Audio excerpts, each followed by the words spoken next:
Olá, bem-vindos ao nosso canal. Hoje nós estamos num bate-papo super descontraído aqui com alguns amantes do coração. Então eu queria te dar boas-vindas, dizer para você não esquecer de dar o like, seguir a gente, porque os conteúdos vão continuar fluindo, tá? Nós temos um bate-papo incrível aqui hoje com médicos, especialistas, com muita estrada e muita história para contar para nós. Então, vem com a gente. Gente, então, que bom ter vocês aqui. Queria agradecer a presença de todos, né? Doutor Antônio Paulo Filomeno, conhecido como Doutor Filomeno, cidadão honorário de Brasília, membro da Academia de Letras de Brasília, cardiologista, né? Muito prazer tê-lo aqui conosco, doutor. Prazer também para mim. Doutor Guilherme Filomeno, cardiologista, também um querido e carismático especialista. Muito obrigado pela sua presença aqui hoje, doutor Guilherme. Obrigado, prazer estar aqui. E também, doutor Tiago, né? Obrigado. Que prazer estar aqui com você, cardiologista, todos, né? Como eu disse, amantes do coração, né? São as pessoas que cuidam com tanto carinho da saúde do nosso coração e também, né, da nossa vida nesse sentido. Gente, eu queria já começar provocando vocês. Doutor Filomeno, né? Vamos lá. Eu acho que Antônio Paulo quase ninguém te chama mais, né, doutor? Ninguém. Se me chamar, eu sou capaz de não atender. Então, como foi a estrada? Primeiro, porque o amor pelo coração, né? De onde Sim. surgiu esse amor pelo coração, ou pela cardiologia, né? Mas pelo coração. Muito bem, vamos lá. Vamos recuar aí 48, quase 49 anos, né? Eu me formei em 1972 na UNB, na Faculdade de Ciências da Saúde, e logo depois fiz residência e eu não ia fazer cardiologia. A minha especialidade ia ser endócrino, mas não existia endocrinologia no hospital de base, que era o hospital distrital naquela época, não se chamava hospital de base. E, de repente, eu comecei a tomar contato com a cardiologia, que era uma especialidade disponível, e me apaixonei, né? Achei que fosse uma coisa assim, realmente, um futuro, né? Porque usava muita tecnologia na época, ainda hoje usa, cada vez mais. E eu comecei a fazer a residência, né? E depois, em 74, concluí a residência e comecei a trabalhar na clínica. Não se chamava Clínica CEMED, né? Na época era a Clínica Cardiológica, né? Tinha outro nome. E depois, então, que eu me fixei na especialidade, foi Clínica Cardiológica Dr. A.P. Antônio Paulo Filomeno. Tá? E assim ela veio até quando, prazerosamente, com a graça de Deus e tudo mais, meu filhão aqui seguiu meus passos, tá certo? E nós, orgulho, então, doutor. abrimos, né, essa Que prazer clínica quando o filho vem, né? com o nome CEMED, né? Centro Médico Diagnóstico, exatamente porque a intenção era fazer um bom diagnóstico e a intenção era fazer a prevenção das cardiopatias, que para nós era o foco e continua sendo o foco. Não é só o tratamento, principalmente a prevenção. Então, uma história que veio lá de trás, lá, completando praticamente 50 anos, né? Tá certo? Uau! Então, é isso aí. Incrível. Depois dessa declaração aí de amor, doutor Guilherme, por que o coração? Por que essa paixão pelo coração?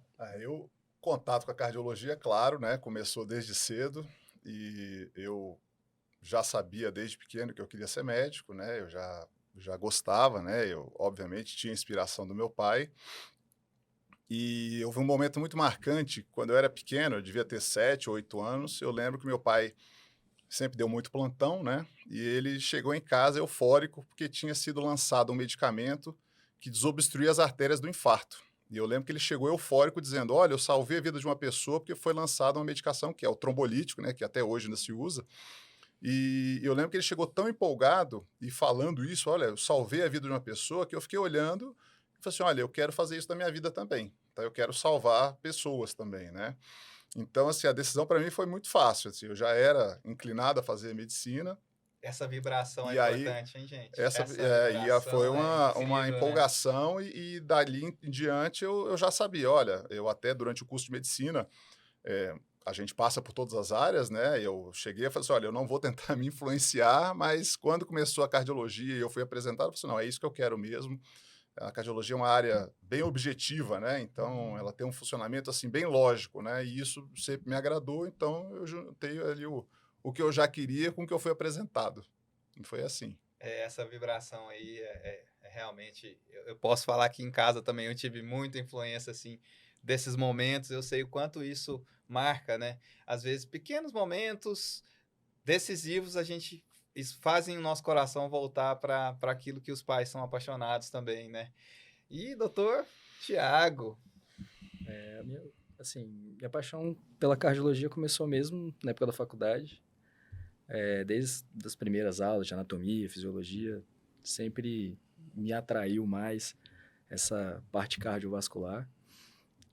Andei flertando com algumas outras especialidades, mas no final, assim, o que realmente atraía, assim, que enchia os olhos, assim, que deixava satisfeito o manejo do paciente, o acompanhamento, foi a cardiologia mesmo.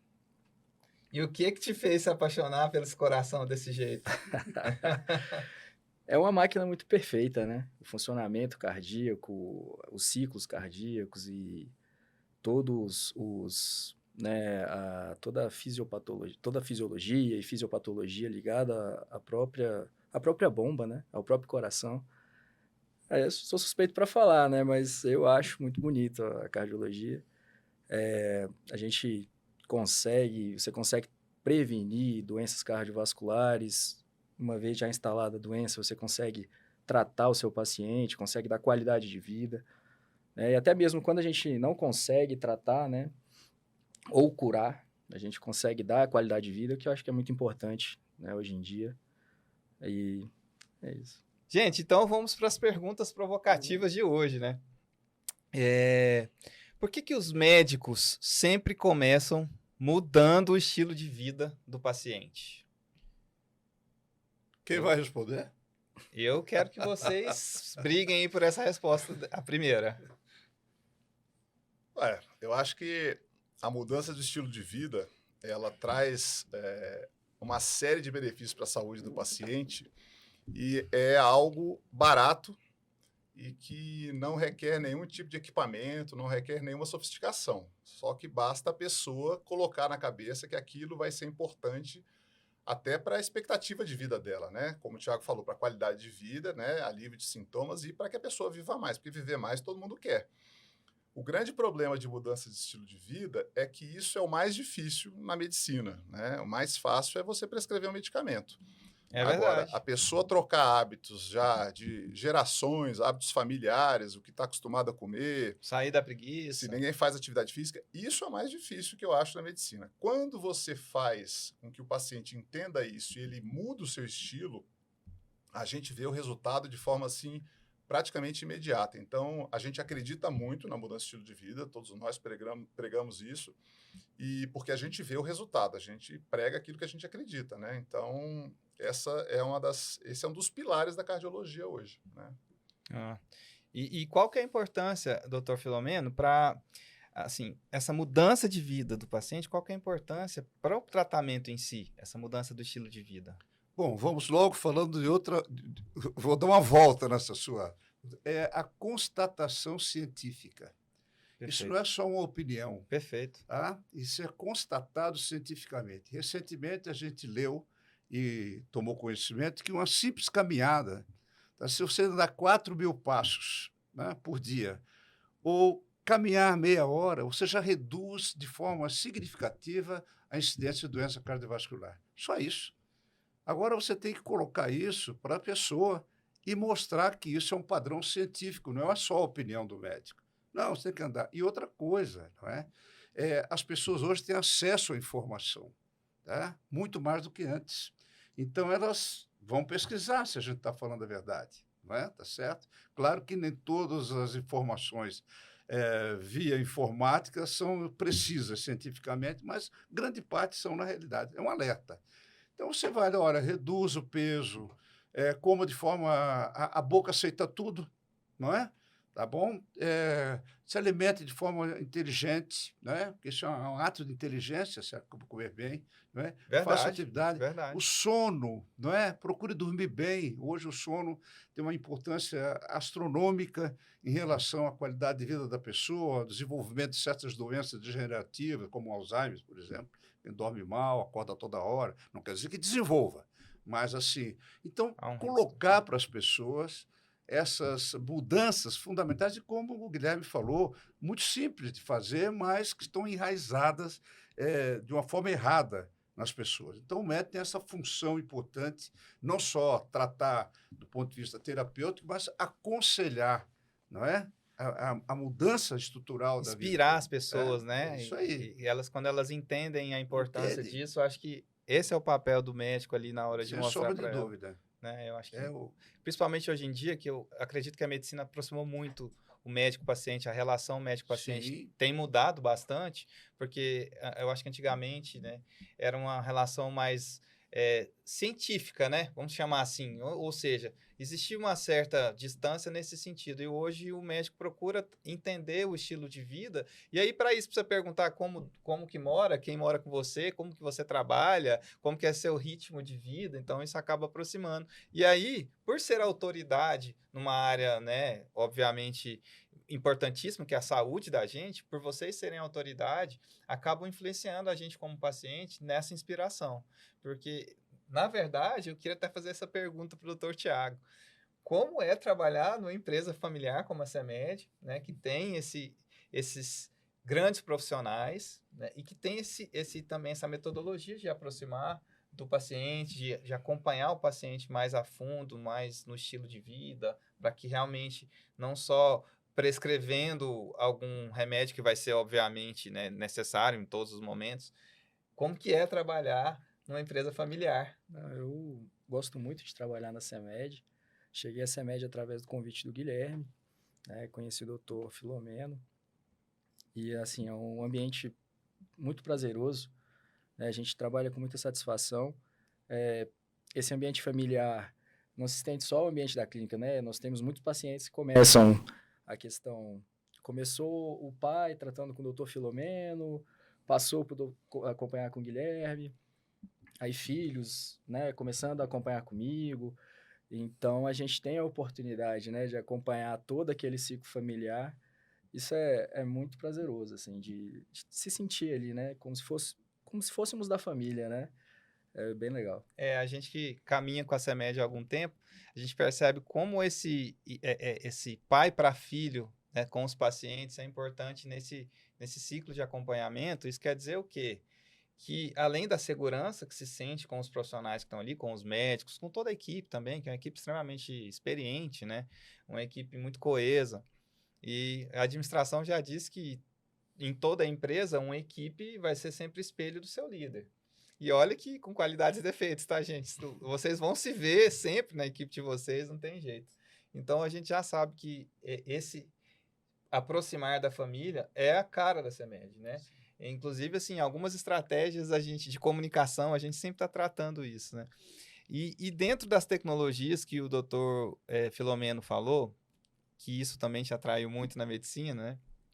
Como é que estão os cuidados hoje, as tecnologias novas, a chegada da inteligência artificial? Como é que isso está dentro da cardiologia? Se não me engano, vocês participaram de um congresso agora recente que tratou muito esse assunto, não é isso, doutor Guilherme? A inteligência artificial chegou, veio para ficar, e a gente precisa agora entender quais são os limites, né, da inteligência artificial e aonde que isso pode facilitar o trabalho médico e, fundamentalmente, melhorar os diagnósticos, né? Eu acho que a gente utilizar essa ferramenta, esse é um caminho sem volta e a gente tem que aproveitar ao máximo essas ferramentas todas que estão vindo aí. Na cardiologia, a gente tem um grande avanço nos equipamentos, né? Então, você tem hoje monitores, esses smartwatches que já fazem a detecção de arritmias. Isso já propiciou um aumento da detecção de arritmias assim, de forma exponencial em relação aos exames cardiológicos tradicionais, porque o paciente tem um relógio que basicamente é um eletrocardiograma de 24 horas. Então, não precisa colocar fio, não precisa colocar eletrodo, não precisa colocar nada. É incrível. Isso comprovado por por trabalhos científicos, né, que funciona, né? E na área da imagem, né, que é uma área que eu faço, né, um pouco, que é a ecocardiografia, os softwares estão cada vez mais inteligentes. Então, o médico ele precisa captar a imagem com qualidade, mas os cálculos todos são feitos já pelos equipamentos mais modernos, né, com recurso da inteligência artificial, e isso propicia duas vantagens. Primeiro, que agiliza o exame, que sempre é importante, e o segundo, que eu acho que para mim é até mais importante do que agilizar, é que padroniza o exame. Existe uma variabilidade de exame de imagem muito grande, dependendo do médico que faz, né? Cada Tem o pessoa tem fator um olho, humano, tem um né? fator Não tem humano, isso aí jeito, não né? tem como. É. Então, uma imagem que você capta de um jeito, se você der para outro médico captar, ele vai pegar de outro. Então, quando você utiliza a inteligência artificial, você acaba padronizando isso e minimizando esse desvio padrão, né? Essa variação intra-observador, né? Interobservador, né? Então, eu acho que assim, é um caminho, como eu falei, sem volta, e eu acho que a gente tem que aproveitar disso. E, claro, existe uma questão ética a ser debatida, até onde isso pode chegar. Eu acho que precisa haver limites e, no final das contas, o papel do ser humano, da pessoa que trata de outra pessoa, isso nunca vai ser substituído, né? Porque a gente pode ver em filme, né? Ver as pessoas sendo tratadas por robôs, mas a gente sabe que na hora que o ser humano passa por uma situação difícil, uma doença sempre é uma situação difícil, ele precisa do contato com o ser humano, ele precisa da troca de carinho, né? Precisa do afeto, né? Precisa do Olho no cuidado, olho, olho no olho. Então a gente é um ser reativo e social, né? Então você não consegue fazer a isso com máquina, né? empatia também. Claro, você tem que ter uma São reação, coisas, são as relações humanas, né? Por isso que a gente tem as exatamente. relações humanas, né? Eu acredito realmente que eu até tive algum contato assim com essa futurologia há uns 5, 6 anos atrás. E numa palestra, um professor da Fundação Getúlio Vargas falou assim, gente, se a gente fosse constatar sobre tecnologias, normalmente quando surge uma tecnologia nova, embora ela acabe extinguindo algumas profissões, a estatística é que a cada nova tecnologia surge 5 novas profissões. Então, pegando o gancho que você falou, eu acho que a gente precisa realmente aprender a usá-la a nosso favor, né? A gente tem aí recentes aí, eu que sou da área de marketing, a gente está, né, vendo muitas tecnologias que ajudam, criação de conteúdo. Então, o que que a gente vai conseguir? A gente vai conseguir produzir mais e melhor, e não fazer com que a tecnologia nos substitua, porque o olhar do ser humano é que vai, né? A gente tem que saber usar, né, doutor Flamengo? Eu quero fazer uma colocação aí. A minha mãe faleceu com 95 anos e uma vez ela perguntou para mim, quando o paciente chega, você fica olhando para ele ou você fica no computador? Sabe, eu fico no computador e fico olhando para ele. Não, você tem que olhar para ele primeiro. Olhar a expressão. Ver na primeira visão se está tudo bem, porque a pessoa pode chegar infeliz, pode chegar alegre. Esse contato, essa empatia que se estabelece ali é a coisa mais mágica que existe. Máquina Certo? nenhuma vai Ah, conseguir fazer. você tem que... Nenhuma máquina vai Ah, substituir isso. é. Claro que você vai usar máquina, pode passar os dados posteriormente, mas o primeiro contato, você não pode baixar a cabeça e ficar digitando e perguntar qual a sua idade, o que é que você está sentindo. Depois o paciente sai, você não sabe nem a cor da roupa do paciente. Então, esse contato visual agradável e interessado, o olhar, isso tudo já é o tratamento. E é estabelecimento daquele elo mágico entre o médico e o paciente, que às vezes nunca mais se desfaz. Sem contar os sinais que estão no Certo? rosto ali, né? Tem Sim, sinais você de já dá o doenças, de diagnóstico na hora que o patologias. paciente Se você olha, você entra no vê. seu consultório. Se ele está com a marcha normal, se a Isso. expressão está normal, se ele está triste, se ele está deprimido, Se tá? tem Se ele tem alguma, sinais, se ele está com icterícia, se ele está anêmico, Isso. se ele está tremendo. Então você já começa a fazer a seleção diagnóstica, de certa maneira, né? Então, esse contato à máquina é importantíssimo, é claro, mas você não pode perder, o médico não pode perder isso. Doutor Tiago, então, já que o estilo de vida é tão importante, né? Por que você acha que as pessoas são resistentes a essas mudanças quando um cardiologista vira para ela e fala assim, olha, é o seguinte, você vai precisar melhorar um pouco sua alimentação, né? Sua forma de praticar exercício no dia a dia, porque os exames estão apontando algumas alterações e os remédios por si só não são eficientes, né? Eles devem vir acompanhar. Por que as pessoas são resistentes? Bom, mudança de estilo de vida, o próprio nome diz, né? É um estilo de vida. Então, a maioria das pessoas vem de maus hábitos a longa data. Muitas vezes, acho que o Guilherme chegou a comentar, o próprio ciclo familiar, para você conseguir um sucesso, por exemplo, uma readaptação alimentar, seja até mesmo um incentivo para fazer uma atividade física, é interessante que todo o ciclo familiar participe daquilo, né? Que um vai ajudando o outro. Né? Então, anos de maus hábitos, até você chegar a conscientizar, trabalhar com o paciente, falar, olha, vamos mudar a alimentação, vamos fazer atividade física. Então, ciclo né? familiar é extremamente importante. Extremamente importante, o ambiente onde nós estamos, né? Então, a gente já tem a carga genética de muitas doenças, né? Então, os nossos maus hábitos, né? O ambiente, o fenótipo, aquilo ali prejudica muito, né?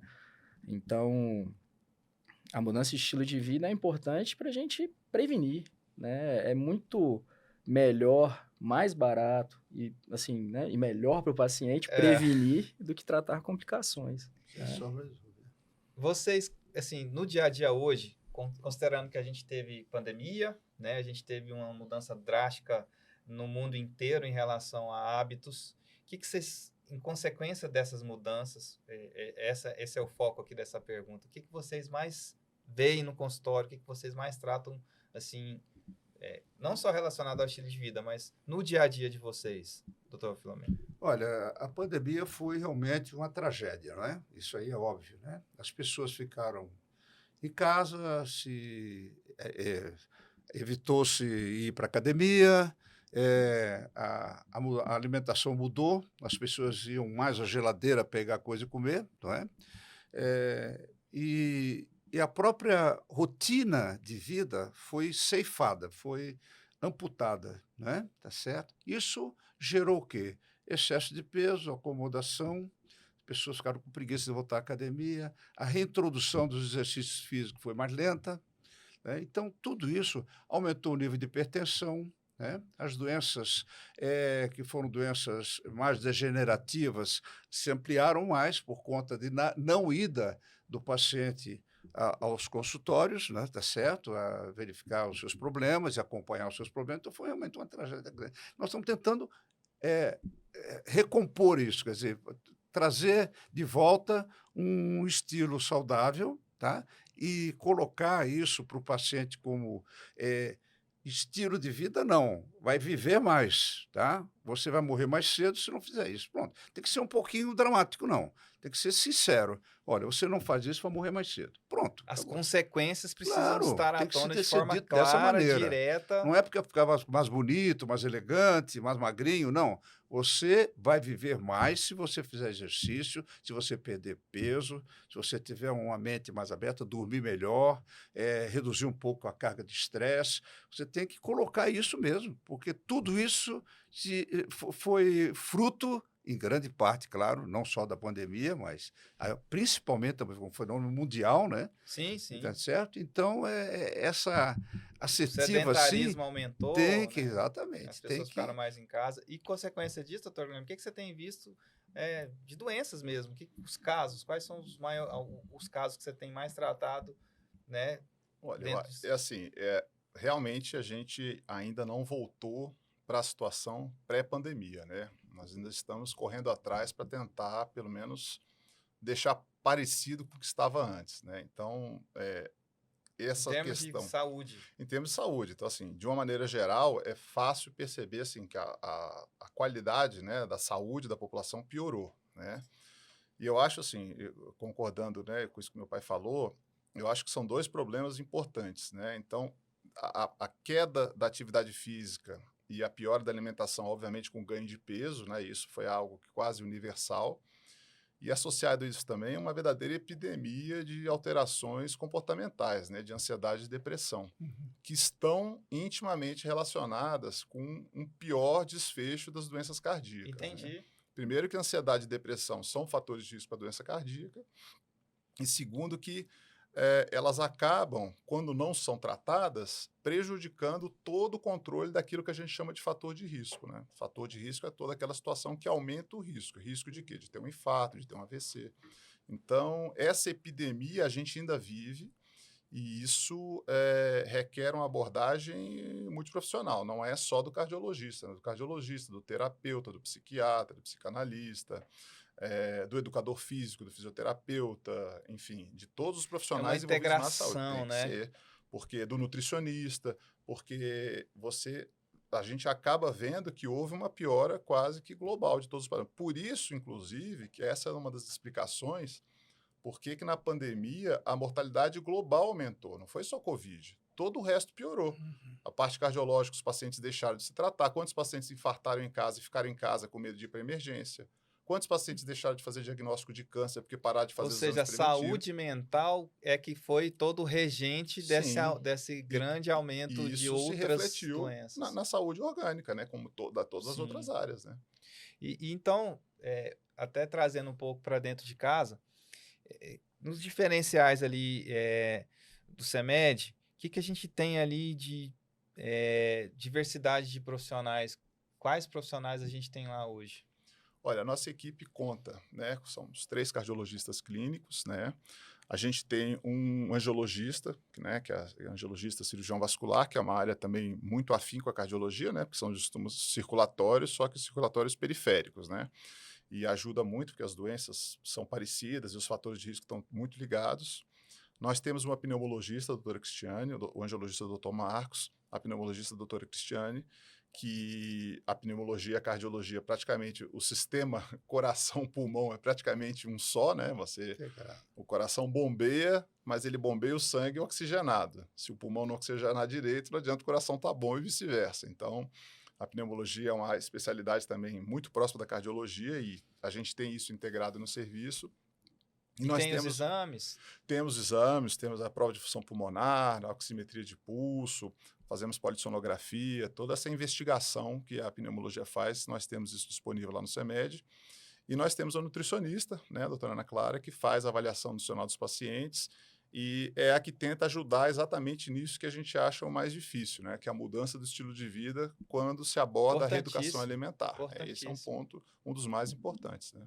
Fazer um ganchinho aí na explicação do Guilherme, porque ele falou na parte emocional, nós estamos já trazendo, né, estamos na fase de avaliação, um psicólogo, tá certo? Excelente. Exatamente para tirar esse quadro de ansiedade, avaliar esse quadro de ansiedade. Vocês têm tido tanto contato e que perceberam a quanto importância. que a cardiopatia traz essa ansiedade, como qualquer outra doença crônica, sim, não é? Sim, é verdade. E ajudar também no desenvolvimento das medidas, tá, preventivas, incentivar, tá certo? Enfim, o quadro psíquico que acompanha a doença, tá certo? Excelente. Então, isso aí agora uma aquisição que deverá integrar nosso quadro lá. E doutor Tiago, mudando um pouquinho de assunto, já que a gente está falando de exames, né, dessa complexidade do CEMED ali em relação a o que ela tem, né, de complementar, por que a gente tem que fazer risco cirúrgico? Bom, primeiramente, nós temos que avaliar a complexidade do procedimento que vai ser realizado, né, atrelado aos fatores de risco do paciente, né, o próprio risco, né, inerente aos procedimentos, o risco cardiovascular que aquele procedimento pode gerar para o paciente. Então, nós utilizamos scores, né? A gente tem algumas calculadoras de risco, através de exames complementares. Quais são esses exames que a gente tem lá para fazer esse risco? Bom, tem o eletrocardiograma, o ecocardiograma, o teste ergométrico, né? Da parte cardiológica, né? Sem falar, às vezes, outros exames que a gente precisa lançar a mão aí, né? Sempre pensando no melhor desfecho para o paciente. E você, né, como médico, vocês, né, como cardiologistas, na hora de analisar esses exames, quando que você olha e fala assim, não, esse paciente pode sim fazer essa cirurgia? É claro que, né, tem a ver com o grau, né, da cirurgia, se tem uma anestesia mais profunda ou se é só uma sedação, mas de uma forma geral, qual que é a ideia central dessa análise? Além da avaliação dos exames, né, a gente avalia o paciente do ponto de vista físico, né, o exame físico bem detalhado, porque muitas vezes no próprio exame físico a gente já pode, né, diagnosticar algumas situações que podem até contraindicar mesmo naquele momento algum procedimento cirúrgico. Né? Então, é aliado à avaliação física, os exames complementares que podem trazer informações para a gente, sejam de uma suspeita de uma isquemia que o paciente possa ter, né? Alguma alteração de circulação do coração, enfim, ou mesmo disfunção de função, até mesmo da parte pulmonar, né? Ou alterações laboratoriais. Então, é toda uma avaliação conjunta, sempre buscando a melhor orientação, né? O melhor tratamento para aquele paciente, como deve ser conduzido o pré-operatório, o transoperatório, a gente pode sugerir algumas medidas para reduzir riscos cardiovasculares, né? Ou seja, Riscos é de um eventos. apoio para os cirurgiões, né? Sim. Um apoio para os colegas que vão lá Exatamente. fazer aquele procedimento. Eu queria voltar um pouquinho aqui, o doutor Guilherme me contou em off aqui uma situação, e você falou que a gente tem um nutricionista lá né, no CEMED. Eu lembro que você me contou uma situação de alguns pacientes que chegavam com os exames muito alterados, justamente porque estavam dentro daquelas dietas da moda e, né, querendo só, talvez, emagrecer ou ter algum resultado ali e não prestaram atenção na importância de um profissional ou de um acompanhamento, né, nesse sentido. E aí, o que aconteceu, doutor? Olha, a gente tem visto situações cada vez mais absurdas no consultório, né? Então, essas dietas da moda, quando existe muita opção e isso vai mudando ao longo do tempo, isso aí a medicina prova que nenhuma delas funcionou, né? Se não funcionasse, não precisava mudar. A primeira feita lá atrás já era eficaz. E a grande questão é assim, quando você faz um tratamento desses da moda, que geralmente não é prescrito por um profissional sério, Às vezes nem é prescrito por ninguém, a Às, pessoa vai exatamente, lá, às vezes vai a na pessoa, internet, alguém contou para ela, quer fazer né? um low carb, aí quer comer Exatamente. só carboidrato e não come mais nada. Então, assim, quando você passa por uma dieta dessa sem acompanhamento especializado, você corre o risco de de ter problemas de saúde, porque aquela dieta para você não era mais adequada. A pessoa tem que saber como é que é a alimentação dela, o gasto calórico, como é que é o metabolismo dela, como é que é a antecedência dela, quer dizer, o que a família tem de problemas, o que essa pessoa tem de alterações dos exames de sangue. Para aí você tentar juntar, isso é como se fosse um quebra-cabeça. Você tem que montar algo personalizado. Não existe uma receita de bolo. Receita de bolo é só para fazer bolo. E mesmo assim você ainda pode mudar os ingredientes e querer dar um toque seu. Mas para você fazer uma dieta, você tem que saber para aquela pessoa quais são as necessidades.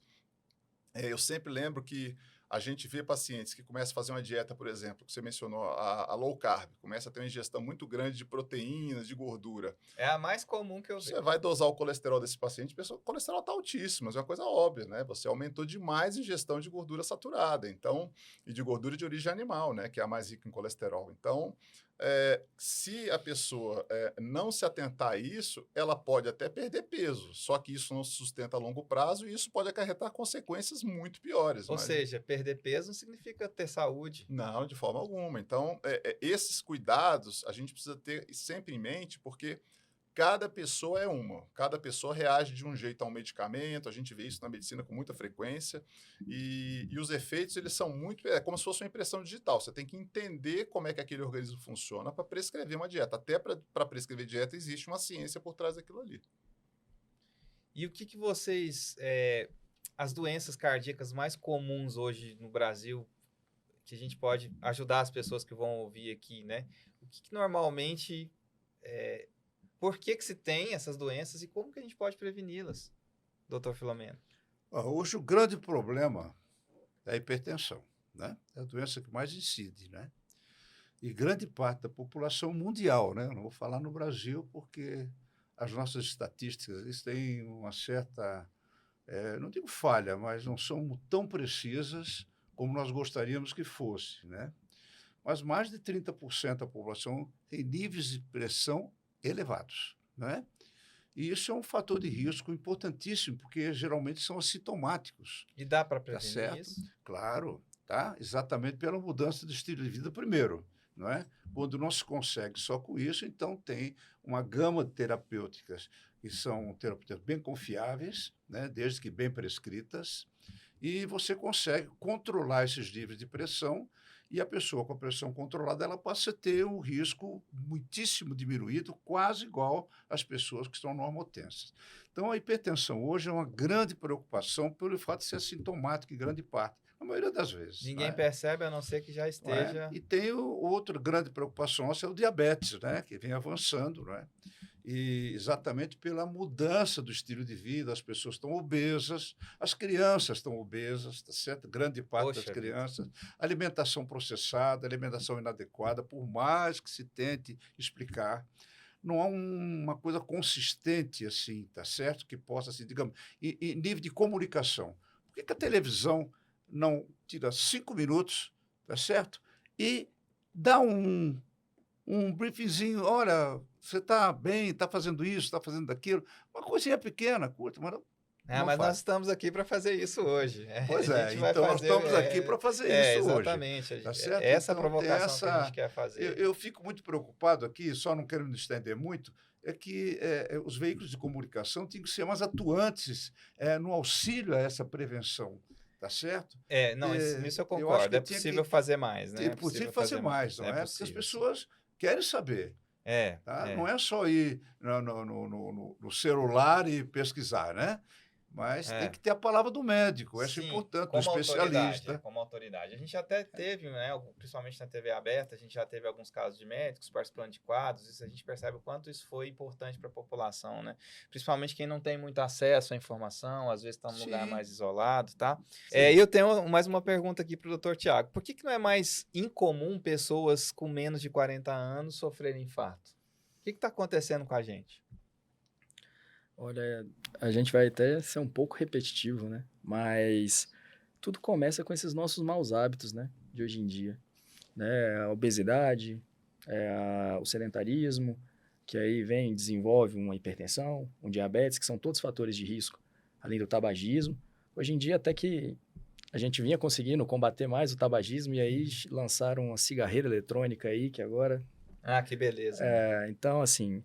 São todos fatores de risco que acabam, né, agregando maior probabilidade de eventos cardiovasculares. E qual que é a importância, então, na sua opinião, como cardiologista mesmo, como médico, qual que é a importância, por exemplo, eu tenho 45, vou fazer 46, qual que é a importância da gente ter, e talvez até a periodicidade, de ter um check-up, né, cardiológico, ou cardiovascular, ou, né, um check-up médico, pensando no coração? Sim.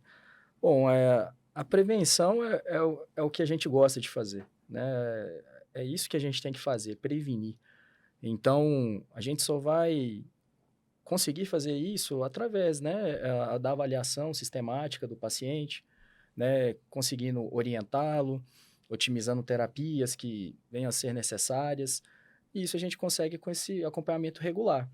Os exames são necessários, são importantes, mas a avaliação clínica também, muitas vezes a gente não precisa estar sempre pedindo exame, né? Mas a gente avaliar aquele paciente, a gente fazer uma ausculta, né? Fazer um toque, às vezes o toque palpar pulsos, né? Então, os exames são ferramentas que nos auxiliam, né? Mas aquele acompanhamento, tá junto com o paciente, né?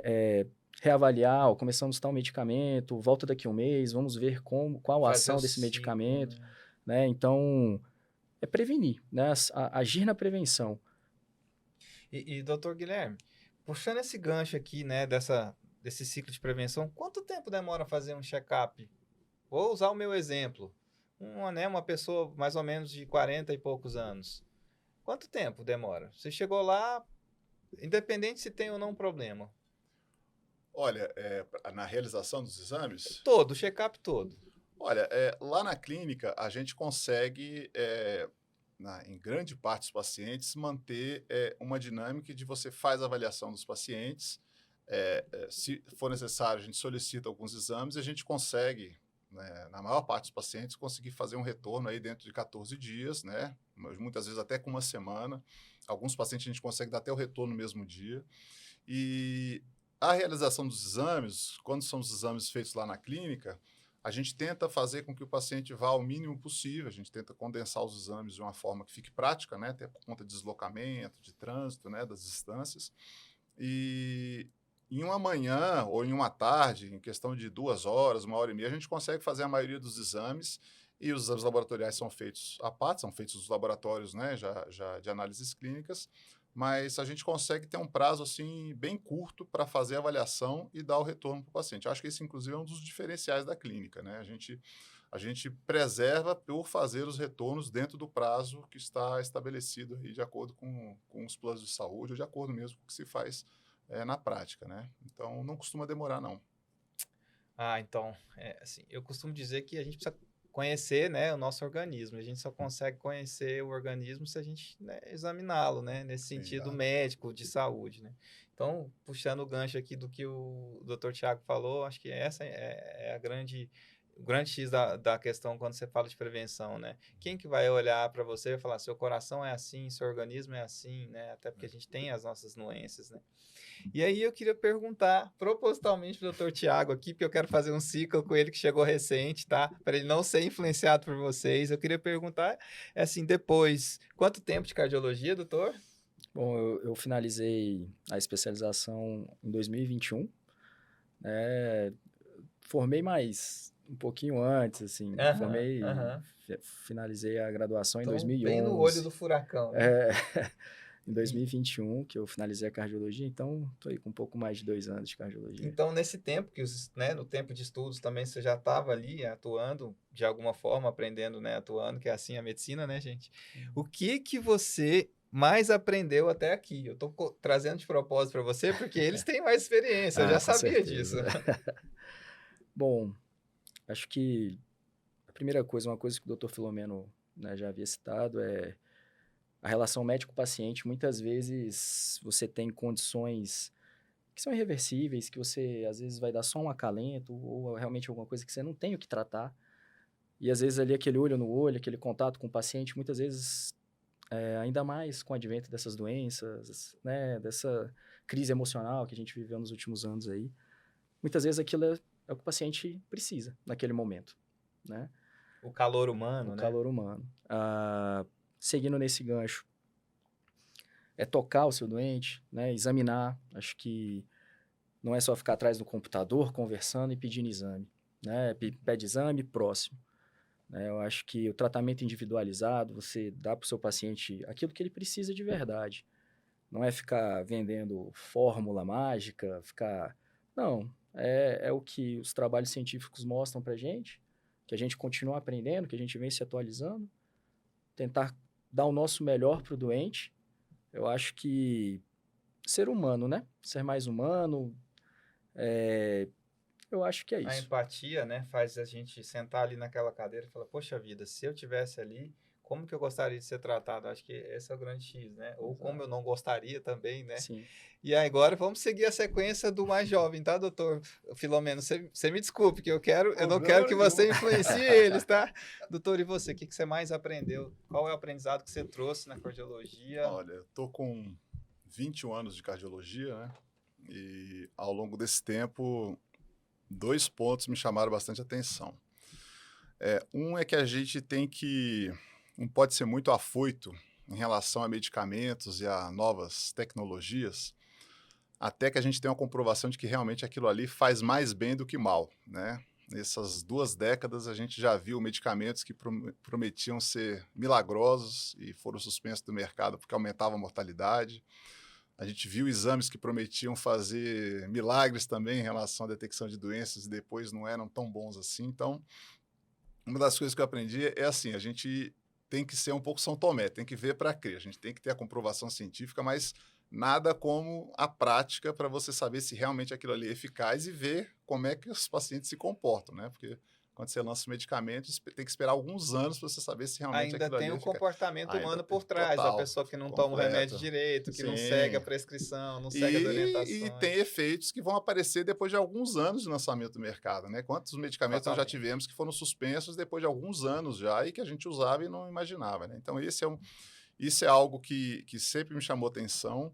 E o outro que faz, né, ligação com isso que o Tiago falou, é que eu estou cada vez mais convencido que se você não conversar com o paciente, você não colher uma história bem feita, né, se você não tiver essa troca de experiências com o paciente, o tratamento não funciona, né? Então, eu estou cada vez mais convencido, e hoje é um grande problema da medicina mais moderna, que é não se perguntar para o paciente, né? O que a gente chama de anamnese, né? 80%, 90% do diagnóstico está na conversa com o paciente, não está através de exame. O exame, o próprio nome fala, exame complementar, ele vai complementar a sua suspeita. Mas uma história bem colhida, a doença já está ali, o paciente fala para você o que tem. Se você não conversa, se você não tem essa paciência, se você não tem essa empatia, desenvolve essa empatia com o paciente, até para ele abrir a sua vida para você, fica mais difícil você chegar no diagnóstico, né? Então, isso eu ouvia dos meus professores, né? Quando eu comecei a faculdade de medicina, lá no começo dos anos 90. Que bom. E é engraçado, porque no começo a gente não valoriza, né? Então, eu lembro como aluno, falei assim, nossa, mas todos esses professores falam a mesma coisa, tem que colher uma história bem feita, tem que colher uma história bem feita. E hoje, com 25 anos de medicina, eu estou plenamente convencido de que isso é o mais importante mesmo da medicina, é você colher uma história bem feita. Mais do que o próprio exame em si. Mais Claro do que o próprio que ele é exame, que, complementar. como o próprio nome fala, é um exame complementar, né? Incrível. Que orgulho, hein, doutor Filomeno? Que orgulho, hein? Agora me conta. Nesses anos que você tem um pouquinho mais, chegou a sua vez. Me conta. Um pouquinho mais Bom, eu vou dizer então, uma coisa de forma bem simples. Né? São 50 anos de medicina completados o ano passado. Parabéns. Eu tive um enorme orgulho de receber do Conselho Regional de Medicina um troféu, né, relativo a esses 50 anos, sem interrupção da profissão e sem nenhum desvio ético. Receber isso foi uma das coisas mais maravilhosas da minha vida, não é? Porque eu sempre amei a minha profissão. O doutor Tiago, falar Tiago, né, Tiago? Porque já está enquadrado como filho também, já que a clínica é familiar, né? Você está num ambiente maravilhoso. Só pode entrar no testamento. Beleza. Então, com o Guilherme também, eles expressaram praticamente o que eu vou dizer aqui, né? Nesse mundo automatizado e cheio de tecnologia, não perder a humanização.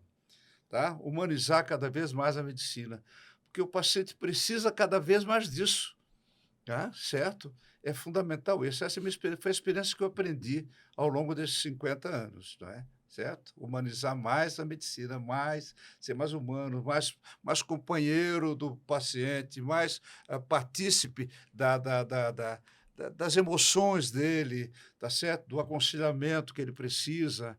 Às vezes perguntar até coisas que estão fora do contexto, né? Como vai a sua vida familiar, como está a sua vida de trabalho. Ele quer falar isso. Às vezes ele não tem oportunidade de falar e ninguém perguntou. Até a saúde mental está envolvida certo? nisso, Então, né? esse contexto a gente vai aprendendo com o tempo, sair um pouco daquele interrogatório padrão e entrando mais naquilo que o paciente quer realmente que você pergunte, mas ele também não tem muita coragem de falar, não foi estimulado para falar.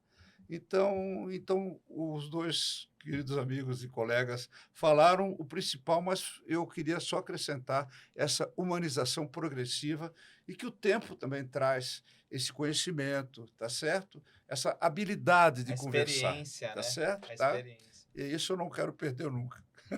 Mas não vai, já está enraigado, já não tem como. Quando a gente tem isso enraigado, vai passando de pai para filho, filhos agora, hein? Isso não vai, isso eu tenho certeza. Gente, eu ainda queria fazer uma pergunta até para ajudar, né, quem está assistindo a gente. Quais são os cuidados indispensáveis que a gente tem com o coração, né, com nossa saúde cardiovascular, para uma pessoa que tem um histórico familiar de uma doença? Quais são os principais cuidados, doutor Guilherme? Olha, assim, o histórico da nossa área, né, de doença cardiovascular, a pessoa que tem um histórico familiar, ela já tem um risco, né, um pouco aumentado, né, para desenvolver aquilo ali, mas a genética não é tudo, né? O estilo de vida, de novo, que a gente comentou aqui, é mais importante, né? Você pode vir de uma família que tem, por exemplo, todo mundo é hipertenso, e você tem uma chance alta de ficar hipertenso, mas não quer dizer que desde jovem você vai ficar. E vai depender do seu controle do peso, da sua dieta, se faz atividade física ou não, se você fuma ou se não fuma, se você modera a sua ingestão de bebida alcoólica ou não. Então, de uma forma geral, você tem que sempre ter rigor no controle dos fatores de risco. Quando a pessoa já tem alguma coisa que chama atenção, esse rigor tem que ser maior. E a gente é amparado aí por diversos trabalhos, diversos consensos de tratamento, e que de forma assim, quase que unânime estão ficando cada vez mais rigorosos, exatamente porque isso tem acontecido de uma forma cada vez maior. Quer dizer, a doença está ficando mais precoce, né, como a gente mencionou. A gente tem doença cardíaca hoje lá no consultório, lá na clínica, a gente tem pacientes com menos de 40 anos que já infartaram, inclusive mulheres, né? Algo que há 20, 30 anos não existia, era raríssimo se fosse uma alteração congênita. Hoje é relativamente comum você ver isso, né? E aí esse somatório de fatores, de estresse, noite mal dormida, a pessoa com um grau de ansiedade, de estresse, a primeira coisa que ela para de fazer é atividade física, porque não tem tempo. Segunda coisa que ela para de fazer é ter uma alimentação saudável, ela come o que dá para comer. Se ela fica muito ansiosa, ela pode fumar, ela pode aumentar a ingestão de bebida alcoólica. Isso tudo Carboidratos, traz uma açúcares. repercussão, e sobre isso que a gente chama de fator de risco. Quer dizer, não adianta você fazer exame cardiológico e o exame ser normal. Se você tem fator de risco, o seu risco continua aumentado. Inclusive, uma das explicações por que as pessoas falam, olha, conheço alguém que acabou de fazer um check-up e infartou. Pode acontecer? Pode. Se o seu risco não abaixou, você continua em alto risco. Você pode fazer os exames darem normais, você continuar fumando. Você continua num risco de ter uma plaquinha pequena que se rompe. Então, o seu risco não abaixou. Isso é algo que a gente tenta, é um trabalho difícil, mas é uma conscientização que a gente tenta fazer com os pacientes. Você tem que ter exame normal e estilo de vida normal, porque o exame não é a garantia de nada, senão a gente não infartava, senão a gente vivia até os 300 anos e o infarto desaparecia. E não é isso que acontece. Aí, gente, né? Vamos cuidar do estilo de vida que tá aí, tá o segredo, né? Bom, o papo tá muito bom aqui, só que o nosso tempo é curto, e eu queria perguntar para vocês se tem algo que eu não perguntei, né? Que vocês queriam falar, algo a respeito, alguma história que vocês, né, já vieram com ela na cabeça hoje, queriam contar, algum case ou algo que eu não perguntei mesmo. Agora é a hora. Nós vamos para o próximo quadro aqui de mitos ou verdades para a gente encerrar nosso bate-papo de hoje. Doutor Filomeno? Bem, eu não quero ser retrógrado, tá certo, nas minhas opiniões, mas eu quero só lembrar que nos recuos da idade, a gente não via tanta obesidade, via muito tabagismo. Era hábito, era moda fumar. E o tabagismo era um bonito, grande né? fator de risco. Mas nós não víamos muita obesidade. As pessoas não se alimentavam de alimentos tão processados, tinham uma alimentação mais simples, mais saudável, e eu estou me reportando à minha época mais de juventude. Eu vi um vídeo esses dias dos anos 40, ficou famoso até nas redes sociais, as pessoas andando na rua, acho que na Europa, Sim. não tinha um obeso, ninguém obeso. Pois bem, andavam muito porque não tinha muito carro, não tinha muito... Pois eu te digo, na época da universidade, quando eu fiz, não é? E talvez até bem antes, as pessoas eram esbeltas, eram mais magrinhas, andavam mais a pé, não é? Não comiam tantas coisas que hoje você encontra com toda facilidade na esquina, dentro do shopping, em qualquer lugar que você vai, tem lá uma coisa de refrigerante, você vai lá, come um cachorro quente. Não que eu ache isso ruim, eventualmente você pode, mas as empresas que fornecem isso aumentaram,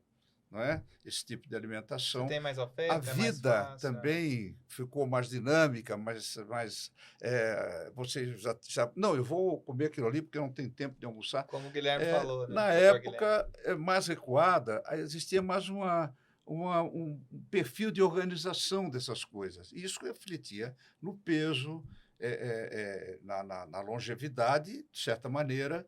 O tabagismo era um fator realmente grande complicador, né? Todos nós fumávamos, era moda, não é? Hoje a gente nota com prazer que os jovens estão recuando nesse hábito, né? Esse cigarro eletrônico que você falou ainda há pouco está sendo proibido, né? Está proibido. Precisa, porque...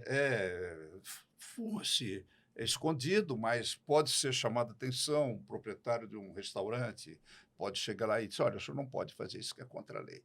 Já está estabelecido. Enfim, eu acho que algumas coisas melhoraram, outras a gente tem que olhar para trás para nos basearmos em alguns princípios saudáveis, sabe? Concordo, com certeza, também concordo. Doutor Tiago, alguma coisa que eu não tenha perguntado, algo que você acha que vale a pena comentar para todo mundo ver aqui? Não, acho que Acho que a gente falou bem. Foi, então daqui a pouco a gente, doutor Guilherme, faltou você.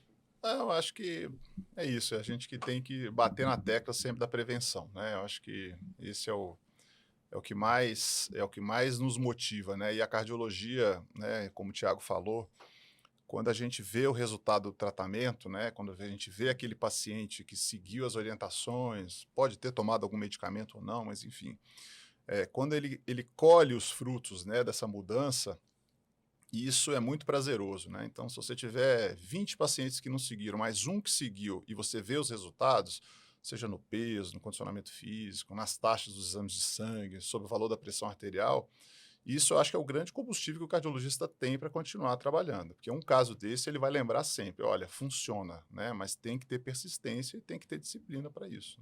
Acho que a palavra é essa. Ok, então vamos, gente. Chegou a hora do nosso quadro Mitos ou Verdade. Vocês se preparem, porque a gente tem perguntas capciosas aqui. Eu vou distribuir ao Léo, tá? Eu vou distribuir de qualquer forma. E eu quero começar com o doutor Filomeno. Infarto em pacientes mais jovens são mais graves do que em idosos. Mito ou verdade, doutor? Eu acho que isso é um mito. Tá certo? Paciente mais jovem? Infarto em pacientes mais jovens são mais Não, graves assim, do que em pacientes mais idosos. olha, eu vou te ser franco, não é o grau de comprometimento da circulação que vai ditar isso, tá certo? E a saúde básica do paciente, tá certo? Eu posso ter um paciente idoso, como eu tenho muito, tem pacientes de 103 anos, tem pacientes de 102 anos, tá certo? E não seria, que já tiveram doenças cardiovasculares e, no entanto, não tem nada. Mas também é uma coisa muito aleatória. Eu posso ter um jovem, tá certo, que tem uma anomalia congênita na sua circulação coronariana, por exemplo, e que se tiver um infarto vai ser muito complicado, não é? E há necessidade de fazer um diagnóstico muito bem feito. E, enfim, agora tem o outro lado da moeda, não é? Tá certo? Vamos dizer assim, o jovem, né? Ele tem uma condição de saúde básica, se a saúde dele básica for boa, de resistir melhor, tá certo? A um evento desse tipo. Como tem um idoso que tem uma circulação colateral, quer dizer, uma circulação que vai envolver aquela área que foi obstruída e sair-se bem. Então, esse contexto todo é muito variável. Tá certo? Não pode colocar um delimitador. Tá certo? Olha, o jovem vai ter essa evolução e o idoso. Depende da circunstância anatômica, de saúde básica, tá certo? Das patologias, das comorbidades envolvidas, sim, tá certo? Então, é uma pergunta capciosa essa sua, viu? Todas vão ser. E eu quero fazer ainda mais provocações. Alguém discorda? Não, eu acho eu também acho que é um mito, né? E eu acho que o que acontece no infarto no jovem é que ele é muito mais noticiado, né? É igual quando você tem morte em atletas, né? Interessante. A doença cardíaca ela aumenta com o passar da idade, né? E as complicações vão aumentando também, né? Com o avançar da idade.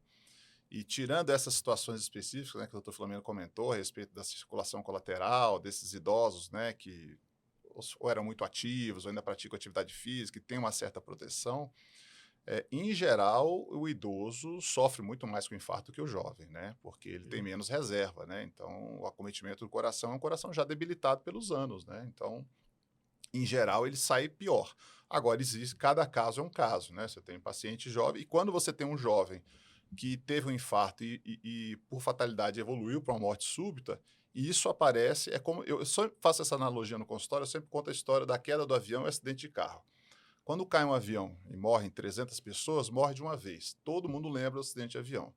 Agora, para cada avião que cai, nós temos, em média, no Brasil, entre 40, 50 mil mortos de acidente de trânsito todo ano. Nunca tinha pensado. E a gente acha que é normal, né? Não, acidente estrada é perigoso mesmo, mas enfim.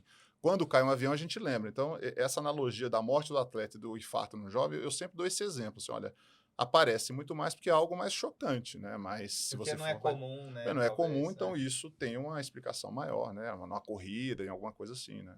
Ah, bacana. Bom, vamos para a segunda pergunta, então está respondido. Mito. A segunda, doutor Tiago, só tem colesterol alto quem é obeso. Mito, né? Mito, esse é... Total. Esse é clássico. É? É, poxa, não é só a constituição física, né? É isso que a gente vem conversando, né?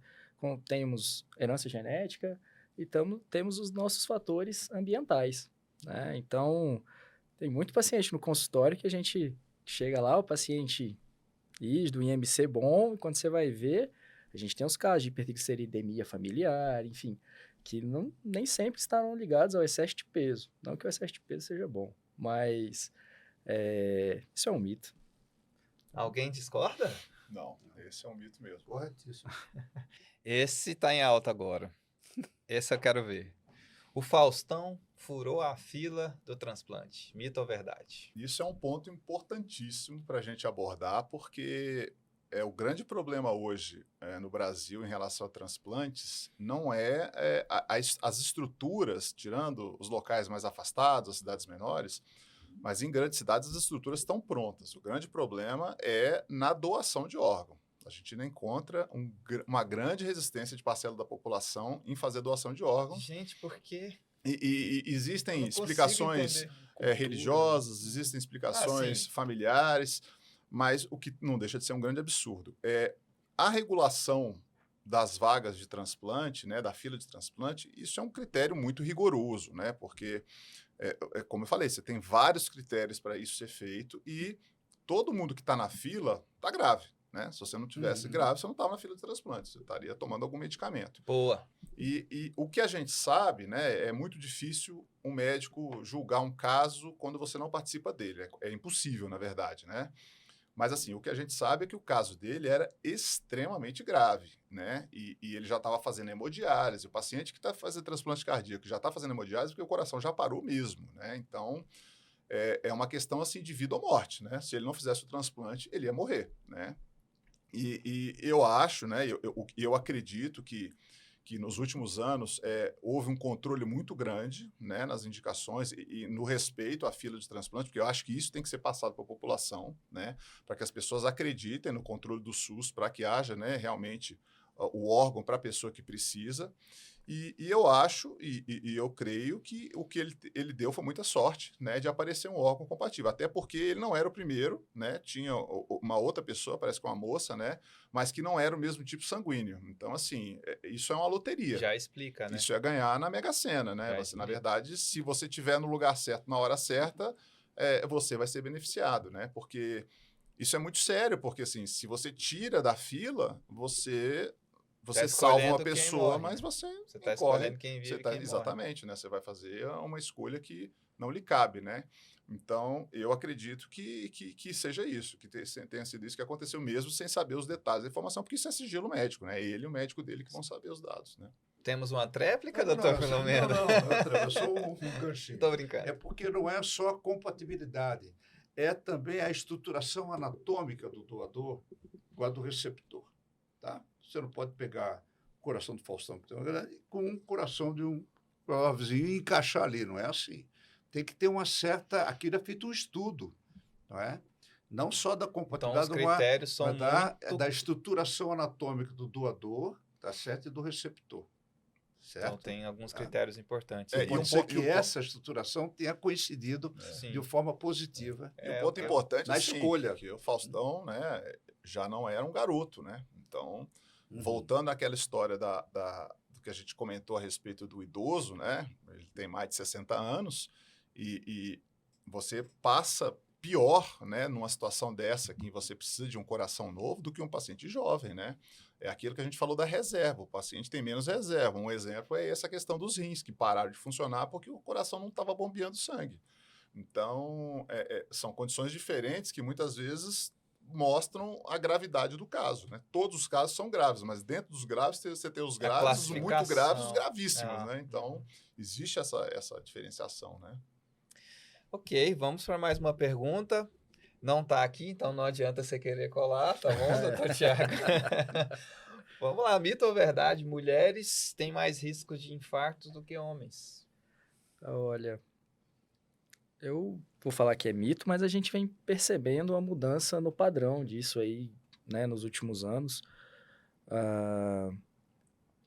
A mulher, por si só, tem um período que que é a menopausa, que aumenta o risco cardiovascular, inerente, infelizmente, ao sexo, né? Pela condição natural mesmo do organismo.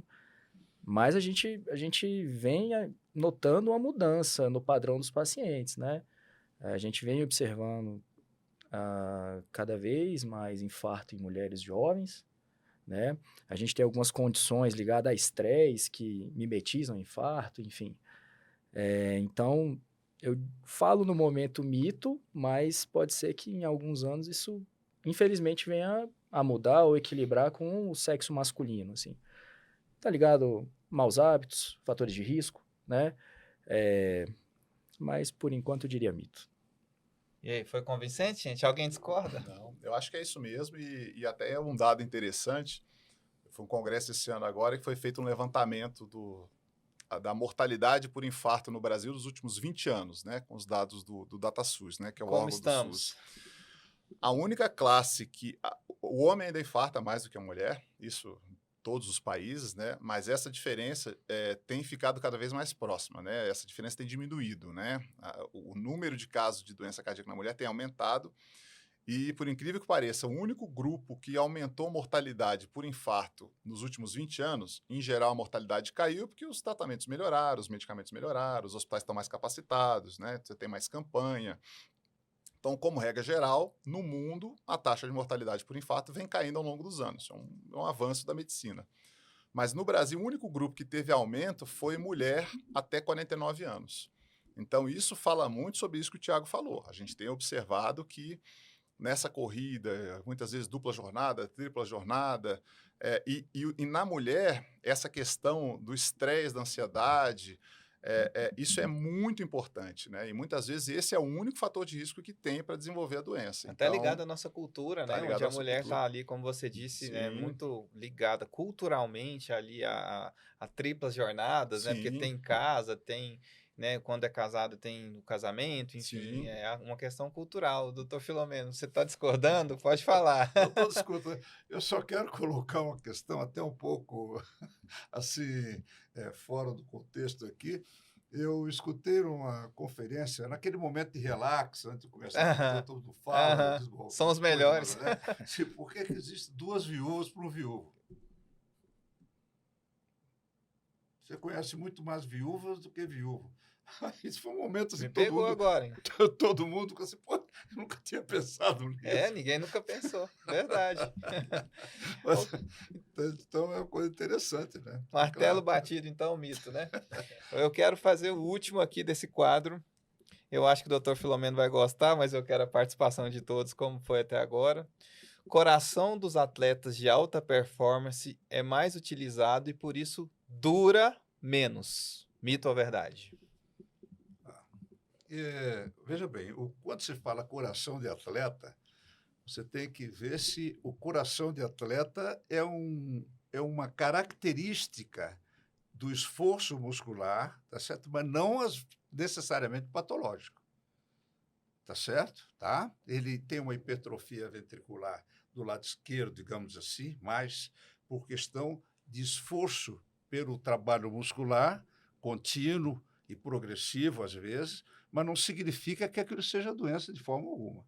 A gente tem critérios para estabelecer, critérios ecocardiográficos, critérios de ressonância magnética, critérios bastante precisos para diferenciar o que é uma doença, tá certo? Do que é o trabalho derivado, quer dizer, alteração anatômica, entre aspas, derivado do esforço saudável, tá certo? Agora, se você me disser se isso vai redundar em morte mais precoce, eu diria que não necessariamente não, porque senão ninguém faria exercício, tá certo? Ninguém teria um medo danado de fazer Não, mas um a exercício. pergunta aqui, veja bem, É. foi bem colocado isso. Eu A quero só pergunta dizer que os atletas de alta performance, não é a gente que faz exercício no dia a dia. Estou pensando nos atleta caras de alta performance, os triatletas, os pois caras mas assim, num atleta de alta performance, eu não vou dizer porque eu não sou especialista em medicina esportiva, eu sou cardiologista,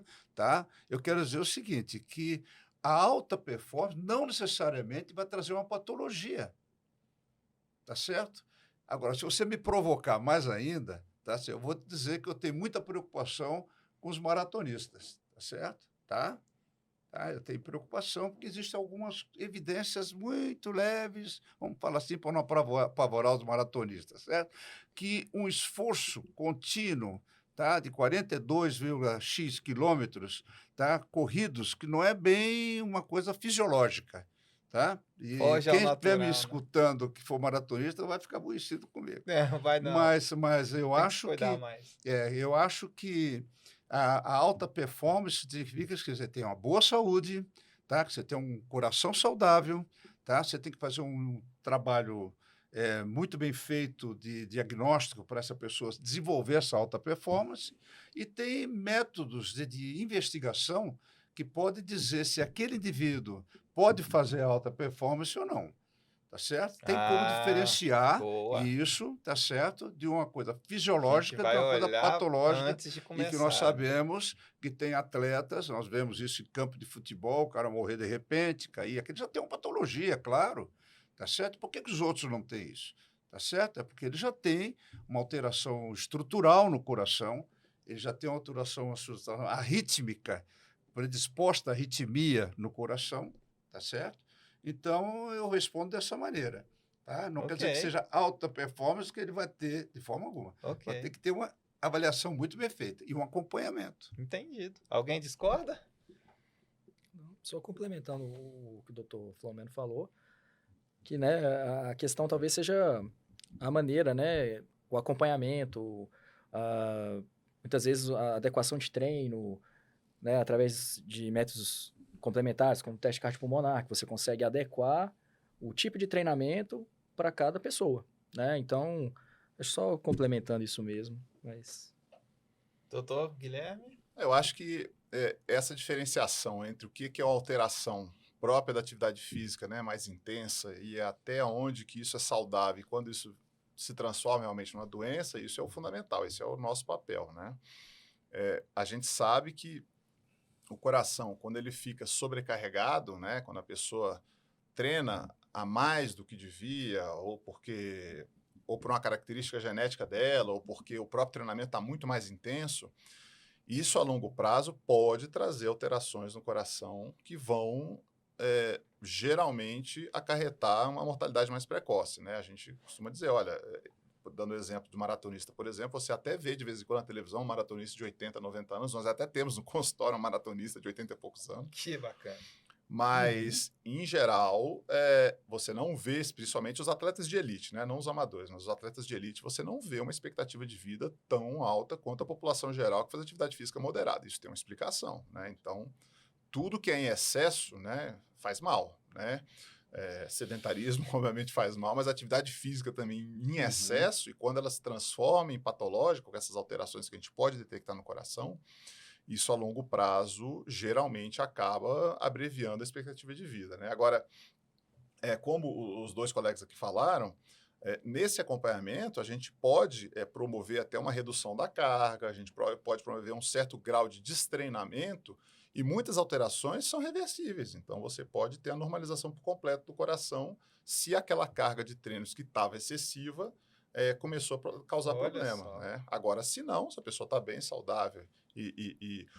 O grande problema é competir, né? A grande questão hoje da cardiologia, de esporte, é competição, né? Porque a competição, o treinamento está cada vez maior, as exigências são cada vez maiores e isso acaba sobrecarregando de alguma forma, né? Quando você não vai cada vez competir, mais difícil chegar em primeiro lugar. Né? E tem mais gente, né? A grande questão é essa, tem mais gente praticando, né? Tem mais gente praticando tudo, né? Então, para você se destacar, está cada vez mais difícil em qualquer área, somente no esporte, né? Então, essa é uma preocupação. Mas, assim, tem como você acompanhar e saber se aquilo ali virou uma doença ou se é uma alteração normal do coração para adaptar aquele tipo de treinamento, né? Temos uma tréplica? Eu quero só fazer um complemento. Existe um trabalho interessante, científico, mostrando uma curva em U. O que é essa curva em U? As pessoas relacionando a intensidade do exercício e as complicações cardiovasculares. Chama-se curva em U. É aí que eu queria chegar. Tá? Pois é. Esse ápice aqui da complicação cardiovascular em quem não faz absolutamente nada, quase que se compara às complicações de quem faz exercício em excesso. E aqui embaixo da curva, que é onde tem o menor índice de complicação, é quem... Os moderados, os normais, tá? os... Essa curva é muito importante que se diga. Os exageros, como o doutor Guilherme disse, seja para o sedentarismo. Foi uma surpresa saber isso, de certa maneira, né? Eu não sou sedentário, não faço nada, sentado inteiro, estou aqui. O outro está no mesmo nível de mim que faz excessivamente. Tá? O cara corre todo dia 20 quilômetros, 30, 40, chega à noite, faz uma musculação, aí chega de madrugada, sai correndo de bicicleta. Aí o estudo mostrou que ele está igual quem é sedentário no ponto de vista do risco, né? Do ponto de vista da mortalidade. Gente, então, eu queria só que vocês fizessem uma mensagem final para a gente encerrar, né? Pensando que quem está assistindo a gente precisa ter acesso à informação, como o doutor Filomeno sempre falou, que esse é um canal de comunicação que tem essa responsabilidade de trazer, né, à tona essas informações sobre a saúde. Então, queria uma mensagem final de cada um para todo mundo que está ouvindo a gente e assistindo. Bom, eu sou o mais velho da equipe aqui. Por favor. Vou falar o que eles vão falar também, seguramente. Bom, tomar cuidado com a saúde, não é? Procurar se alimentar bem, tá? Procurar fazer uma atividade moderada, procurar dormir bem. O sono é uma coisa fundamental, que cada vez mais nós valorizamos, não é? Controlar o nível de estresse. Então, não é uma coisa filosófica, isso é uma coisa que tem que ser feita, não é? Às vezes nós nos incomodamos, nos estressamos com coisas que são pequenas, não é? Que poderiam ser banidas, né? E ser feliz, tentar ser feliz, fazer um trabalho bom de auxílio ao próximo, um trabalho social, isso é uma coisa que traz um enorme prazer, não é? Além da atividade profissional. Então, se fosse numerar, não são tantas coisas, não é? Tá certo? Então, é isso. É o conjunto de coisas, não é? Tá certo? Que eu acho que alonga a vida da gente com felicidade, com qualidade, né? Tá certo? É isso. E pronto.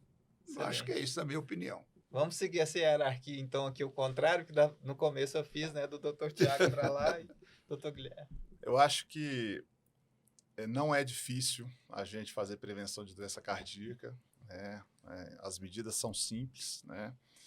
E é por isso que a gente milita tanto nessa área, né? A gente exige que os pacientes cumpram isso, claro que não são todos que infelizmente vão cumprir as nossas recomendações, mas a gente busca, né? Acho que é mais até do que exigir, a gente busca em que eles entendam cada vez mais que as medidas não são complicadas. É simples você fazer prevenção de doença cardíaca, desde que você queira. O papel do médico na prevenção é pequeno. O papel maior é quem está, eu falo, do outro lado da mesa. O protagonista. Né? O protagonista é sempre o paciente, né?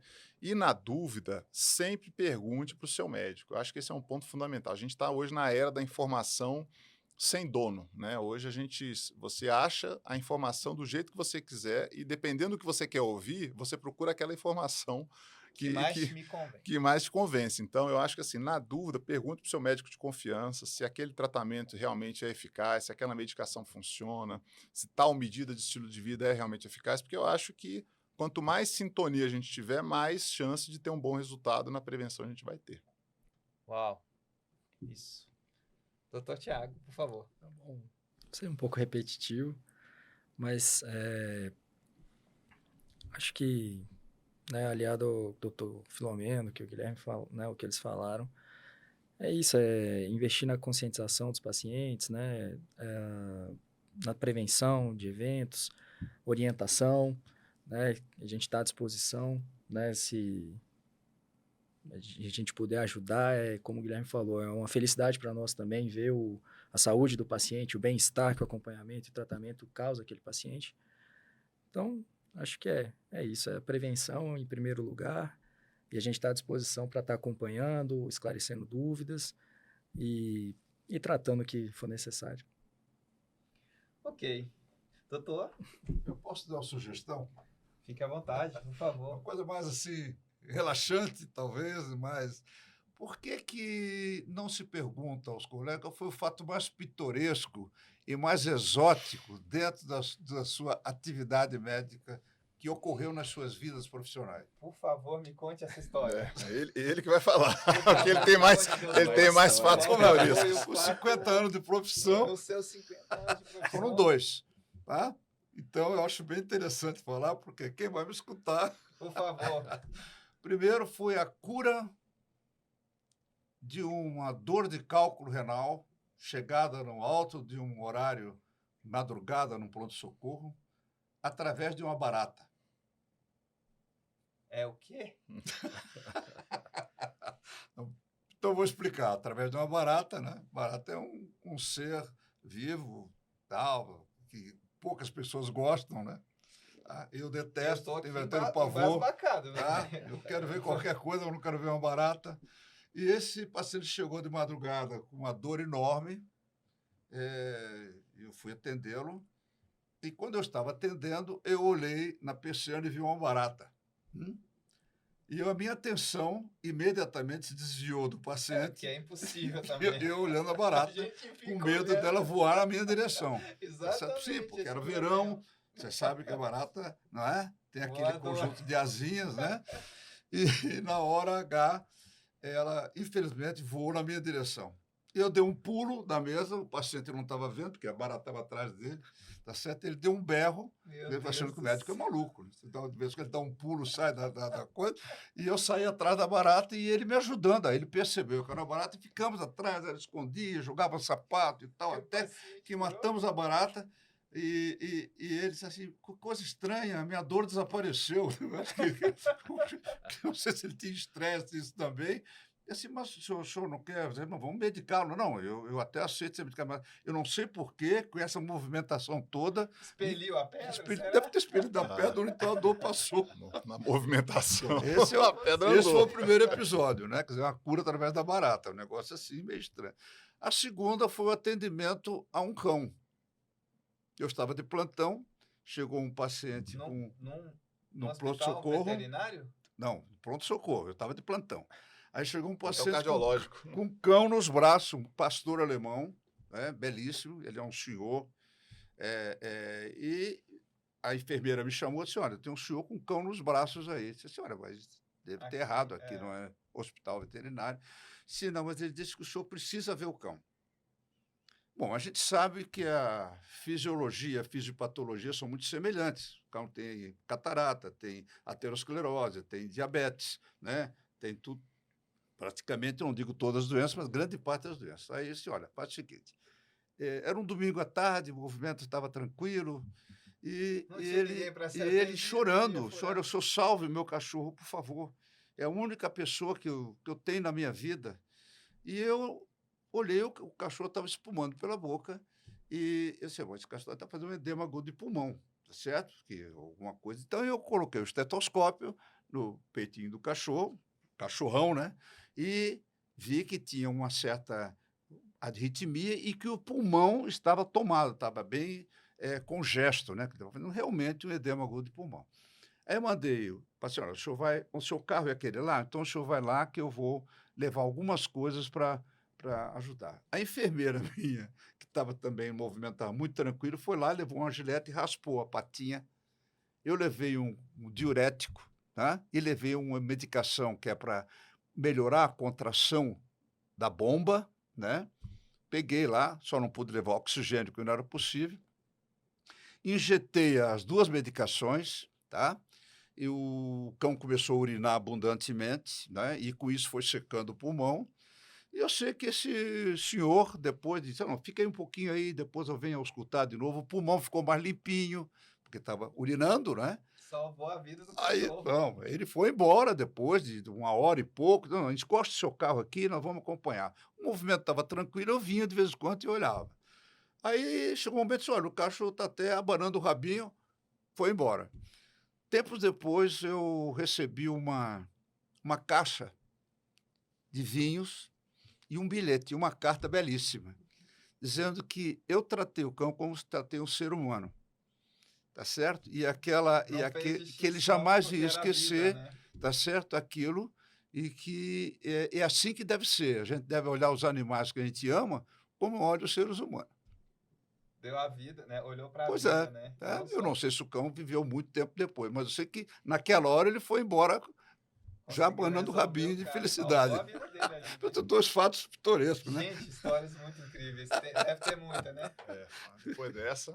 Não tem outra. Não, mais do que essa não tem. Então, gente, eu queria agradecer mais uma vez a presença de vocês. Foi uma honra esse bate-papo. Muito né? obrigado. O primeiro de muitos, assim, espero, tá? Certo. Vocês são sempre bem-vindos. Tá E certo. queria agradecer você que está acompanhando a gente aqui até agora. Esse bate-papo incrível, com histórias sensacionais. E que você dê o seu like, porque muitas pessoas, quanto mais você, né, dê o joinha na gente, mais pessoas vão ver. E também assine o nosso canal, porque vai vir mais conteúdo por aí, tá? Muito obrigado e até a próxima. Tchau, tchau. Até a próxima. mais. Show, pessoal.